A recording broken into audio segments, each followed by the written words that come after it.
Welcome to Chillin' 101. We hope this video helps. You'll start by confirming prerequisites so the rest works cleanly, install and sign into the Alexa app, and grant microphone, location, and notifications. Once done, make sure your Android launcher supports widgets and pick a clear home screen slot for placement. You do this now because widgets require those permissions and an available grid space. Skipping this causes missing functionality. After verifying, long press the home screen and open the widget picker so you can add Alexa in the next step. You'll drag the Alexa widget onto your chosen spot, which gives instant voice access without opening the app.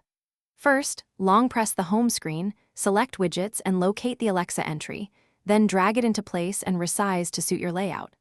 Once placed, tap the widget to finalize account linking and enable hands-free or tap-to-talk options. Make sure to test a simple command because this confirms microphone permission and correct account association. If it fails, revisit app permissions before moving on. You're finishing by testing and adjusting behavior. Try commands like Alexa, what's the weather? And set a 1-minute timer to confirm responsiveness.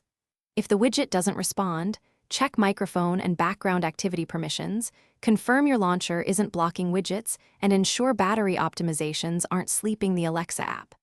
If problems persist, restart your phone, then reinstall the Alexa app and re-add the widget. This clears cached settings and re-establishes the widget connection, so it works reliably from your home screen. Thanks for watching. Consider subscribing if we helped you.